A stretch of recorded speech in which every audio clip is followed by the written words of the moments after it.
स्वागत है दोस्तों। आज के मुख्य समाचार में आज देश और दुनिया से कई अहम और बड़ी खबर आ रही है। बात करेंगे हर खबर पर विस्तार से।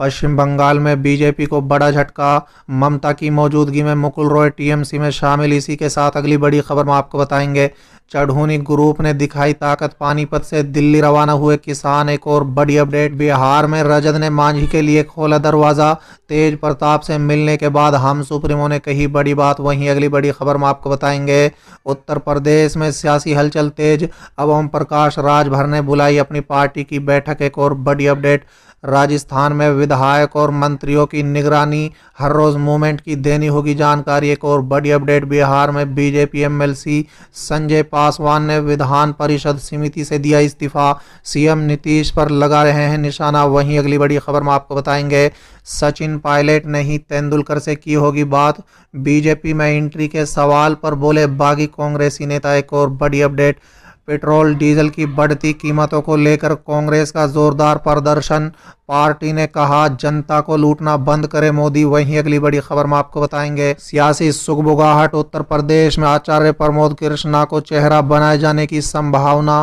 तो चलिए देख लेते आज की पहली बड़ी खबर।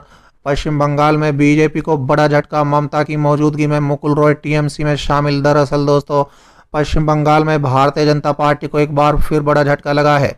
राज्य की सत्तारूढ़ तृणमूल कांग्रेस में वापसी की अटकलों के बीच भाजपा के राष्ट्रीय उपाध्यक्ष मुकुल रॉय शुक्रवार को फिर से टीएमसी में शामिल हो गए हैं।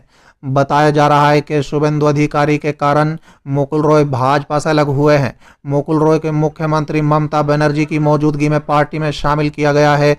विधानसभा चुनाव के बाद शुभेंदु अधिकारी के बढ़ते कद से रॉय ने भाजपा से दूरी बना ली थी। दोस्तों बता दें कि एक समय था तृणमूल कांग्रेस में दूसरे नंबर की हैसियत रखने वाले रॉय नवंबर 2017 में भाजपा में शामिल हो गए थे। पिछले कुछ दिनों से उन्होंने भाजपा से दूरी बनाई हुई है। चलिए अगली खबर, चढ़ूनी ग्रुप ने दिखाई ताकत, पानीपत से दिल्ली रवाना हुए किसान। दरअसल दोस्तों, पानीपत टोल प्लाजा से किसान संगठनों से जुड़े किसान वीरवार को दिल्ली बॉर्डर के लिए रवाना हुए। इससे पहले सुबह आसपास के गांव से लोग टोल प्लाजा पर पहुंचे। भारतीय किसान यूनियन के गुरनाम चढ़ूनी गुट ने दिल्ली जाने का ऐलान किया था। दोस्तों बता दें, दिल्ली जाने के लिए पानीपत से ही किसान निकल रहे हैं। इन किसानों का कहना है कि वो दिल्ली बॉर्डर पर धरने पर बैठेंगे, कुछ समय वहां रहने के बाद लौटेंगे। इसी तरह बाद में दूसरे जिलों से किसान पहुंचेंगे। दोस्तों बता दें, गाड़ियों के आगे तिरंगा झंडा लगाया गया है। इसके साथ ही भारतीय किसान यूनियन का भी झंडा लगाया गया है। चलिए अगली खबर, बिहार में रजत ने मांझी के लिए खोला दरवाजा, तेज प्रताप से मिलने के बाद हम सुप्रीमो ने कही बड़ी बात। दरअसल दोस्तों, रजत प्रमुख लालू प्रसाद के 74वें जन्मदिन पर विधायक तेज प्रताप यादव ने जीतन राम मांझी के लिए रजत का दरवाजा खोल दिया है। दोस्तों बता दें कि रजत विधायक ने शुक्रवार को मांझी के सरकारी आवास पर जाकर मुलाकात की। दोनों नेताओं के बीच करीब 35 मिनट की मुलाकात हुई।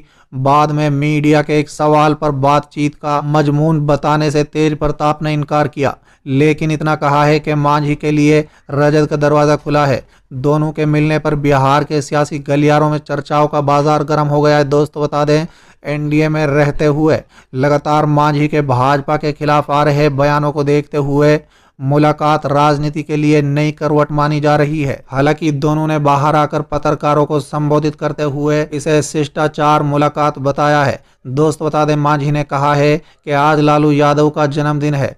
तेज प्रताप से मुलाकात में किसी तरह की राजनीतिक बातें नहीं हुई हैं, ये केवल शिष्टाचार मुलाकात है। एनडीए में रहने से जुड़े सवाल पर मांझी ने कहा है कि बाहर जाने का तो कोई सवाल ही नहीं है, हिंदुस्तानी अवाम मोर्चा यानी एनडीए का साथी हैं। उन्होंने कहा है कि राजनीति में ऐसी मुलाकातें होती रहनी चाहिए।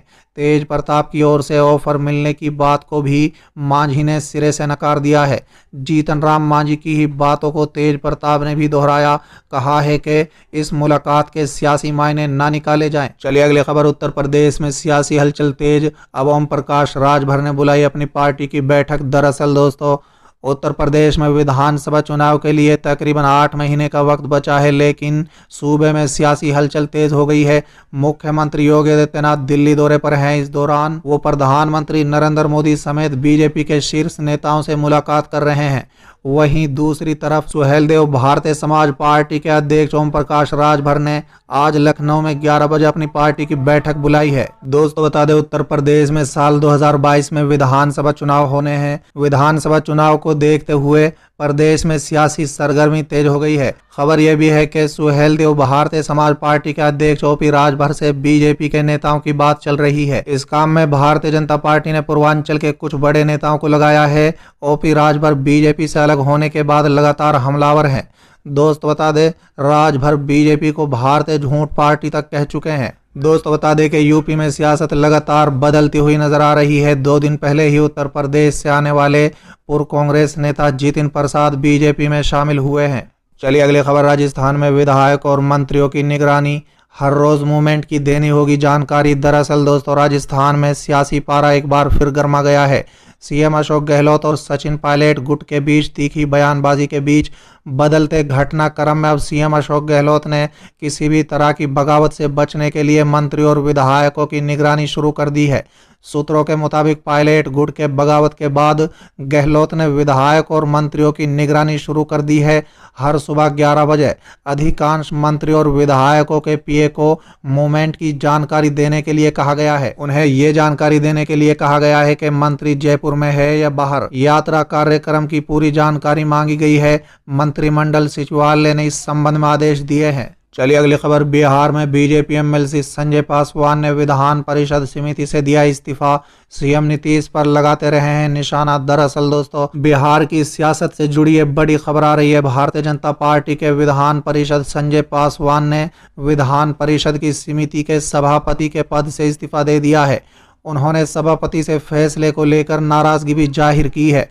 दोस्त बता दें, ये वही संजय पासवान हैं जिन्होंने जनवरी 2022 में मुख्यमंत्री नीतीश कुमार का ये कहकर विरोध किया था कि जनता एक चेहरे से ऊब चुकी है, अब बीजेपी से नया मुख्यमंत्री बनाया जाना चाहिए। संजय पासवान बिहार में शराबबंदी कानून व्यवस्था को लेकर भी सरकार को नसीहत देते रहे हैं। चलिए अगली खबर, सचिन पायलट ने ही तेंदुलकर से की होगी बात। बीजेपी में एंट्री के सवाल पर बोले बागी कांग्रेस नेता। दरअसल दोस्तों, राजस्थान कांग्रेस में असंतोष के चलते भले ही सचिन पायलट को पार्टी छोड़ने के कयास लग रहे हैं, लेकिन उन्होंने खुद इन्हें खारिज किया है। दोस्त बता दे, शुक्रवार को अपने पिता की पुण्यतिथि के मौके पर सचिन पायलट ने मीडिया से बात करते हुए साफ संकेत दिए हैं कि वह भी कांग्रेस के प्लेन से उतरने वाले नहीं हैं। यही नहीं, बीजेपी नेता रीता बहुगुणा जोशी के बयान को लेकर भी उन्होंने तंज कसते हुए कहा है कि उनकी बात सचिन पायलट से नहीं बल्कि सचिन तेंदुलकर से हुई होगी। दोस्तों बता दें, सचिन पायलट ने कहा है कि रीता बहुगुणा जोशी ने कहा है कि उनकी सचिन से बात हुई है। शायद उनकी सचिन तेंदुलकर से बात हुई होगी, उनके पास मुझसे बात करने का साहस नहीं है। दोस्तों बता दें, कांग्रेस लीडर ने रीता बहुगुणा जोशी के उस बयान को लेकर ये बात कही है जिसमें उन्होंने कहा था कि उनकी सचिन पायलट से बात हुई है और वो जल्द ही बीजेपी का हिस्सा हो सकते हैं। दोस्तों बता दें, इससे पहले भी कई बार सचिन पायलट को बीजेपी में शामिल होने के कयास लगे हैं, लेकिन उन्होंने हर बार उसे खारिज किया है। बुधवार को कांग्रेस के दिग्गज नेता रहे जितिन प्रसाद को पार्टी छोड़कर बीजेपी में शामिल होने के बाद से इन कयासों को और तेजी मिली थी। चलिए अगली खबर, पेट्रोल डीजल की बढ़ती कीमतों को लेकर कांग्रेस का जोरदार प्रदर्शन। पार्टी ने कहा जनता को लूटना बंद करे मोदी। दरअसल दोस्तों, देश में पेट्रोल और डीजल की लगातार बढ़ती कीमतों के विरोध में कांग्रेस ने देश के कई राज्यों में प्रदर्शन किया। कांग्रेस के वरिष्ठ नेता केसी वेणुगोपाल ने कहा है कि मोदी सरकार आम जनता को लूटना बंद करे।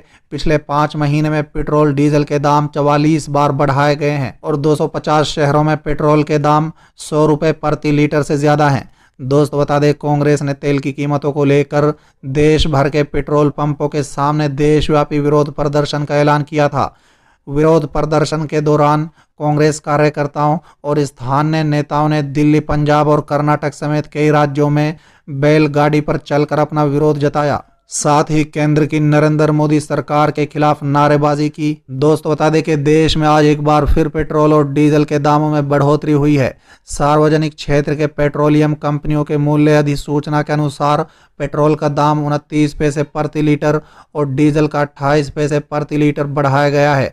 अब दिल्ली में 1 लीटर पेट्रोल की कीमत 95 रुपये 85 पैसा और 1 लीटर डीजल की कीमत 86 रुपये 75 पैसे हो गई है। चलिए अगली खबर, सियासी सुगबुगाहट। उत्तर प्रदेश में आचार्य प्रमोद कृष्णा को चेहरा बनाए जाने की संभावना। दोस्तों, अगर कांग्रेस की योजना और रणनीति उसी राह पर चली जिसे लेकर इस वक्त ताना बाना बुना जा रहा है, उत्तर प्रदेश में कांग्रेस के बड़े नेता के तौर पर आचार्य प्रमोद कृष्णा का चेहरा आगे किया जा सकता है। दोस्तों, बता दें कि अगले साल होने वाले उत्तर प्रदेश के विधानसभा चुनाव में कांग्रेस ने जो तैयारियां की हैं उसमें कुछ नाम सामने रखे हैं, जिसमें कांग्रेस का शीर्ष नेतृत्व आचार्य प्रमोद कृष्णा को लेकर ज्यादा आशान्वित है। वहीं आचार्य कृष्णा को भी शायद इस बात का अंदाजा है। यही वजह है कि बीते कुछ दिनों में उत्तर प्रदेश की राजनीति को लेकर फ्रंट फुट पर आकर बैटिंग भी करने लगे हैं।